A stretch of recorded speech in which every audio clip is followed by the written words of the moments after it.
안녕하십니까. 국민건강보험 일산병원의 외과 전문의 이형준입니다. 오늘은 장기 이식에 대해서 설명드리겠습니다.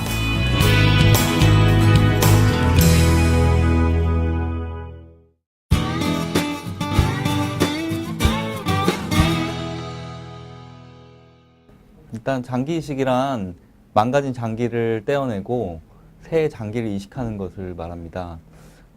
하지만 그것은 아주 간단하게 말한 것 뿐이고 실질적으로 그 안을 들여다보면 어떤 의료적인 문제들, 그리고 수술의 기술적인 문제, 그리고 윤리적인 문제들이 얽혀 있어서 굉장히 복잡한 그런 수술 중에 하나이고, 또 관련 분야의 의료진이 도움을 주지 않으면 할 수 없는 그런 분야입니다.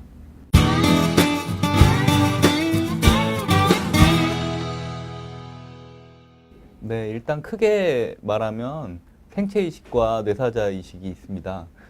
생체 이식 같은 경우는 이제 주로 가족과 친척들이 장기를 기증해서 수혜자에게 이식하는 방법이고, 뇌사자 장기 이식 같은 경우는 뇌사자의 장기를 적출을 해서 수혜자에게 이식하는 방법입니다.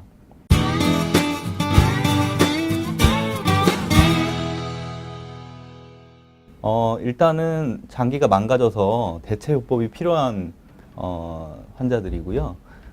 신장 말기 신부전 같은 경우는 말기 신부전으로 투석을 해야 하는 환자들, 또는 말기 간부전으로 생사의 기로에 놓여 있는 환자들, 그리고 일형 당뇨병으로 인슐린을 매일 맞아야 하는 환자들이 장기 이식의 대상이 될 수 있습니다.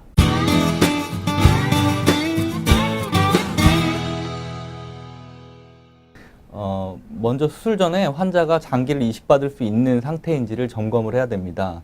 환자가 큰 수술을 견딜 수 있는 상태인지 심장 기능과 폐 기능을 점검을 해야 되고, 그리고 혹시 숨겨진 감염증이 있는지를 검사를 해야 되고, 혹시라도 모르는 암이나 현재 치료를 받고 있는 암 환자라면 어떤 점검을 해야 되는 그런 검사를 해서 환자가 이식이 가능한 상태인지를 확인을 해야 됩니다.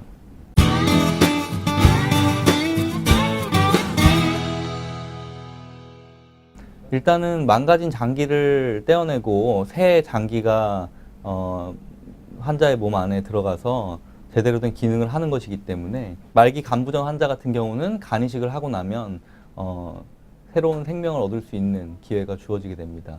그리고 일형 당뇨병 환자 같은 경우는 인슐린으로부터 자유로워질 수 있는 상태가 되겠습니다.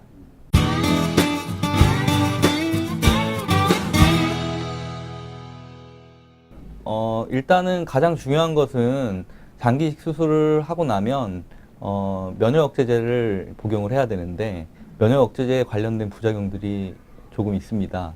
그래서 갑자기 당뇨가 생긴다든지, 또는 원래 있던 당뇨가 악화된다든지, 또는 스테로이드를 장기적으로 복용을 하기 때문에 골다공증 같은 것이 생길 확률이 높아지고 고지혈증 등이 생기게 됩니다.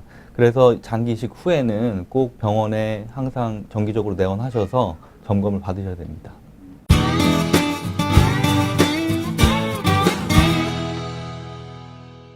네, 장기 이식 후에는 면역 억제제를 계속 복용하는 상태이기 때문에 일반인들에 비해서 면역력이 많이 떨어져 있는 상태가 됩니다. 따라서 특히 수술 후에 6개월 이내에는 사람이 많이 모이는 장소를 피해야 됩니다. 극장이나 공연장이나 또는 백화점 같은 사람이 많이 모일 수 있는 공간을 되도록이면 피하시는 게 좋고, 음식 같은 것도 날 음식보다는 모두 익혀 먹는 게 좋겠습니다. 그리고 가장 중요한 것은 이식 후에 정기적으로 병원에 내원하셔서 검사를 받으셔서 이식 장기가 잘 기능을 하는지 확인하는 것이 무엇보다 가장 중요하다고 할 수 있겠습니다. 네, 오늘은 장기 이식에 대해서 말씀드렸습니다. 우리나라의 장기 이식 기술은 세계 최고 수준입니다.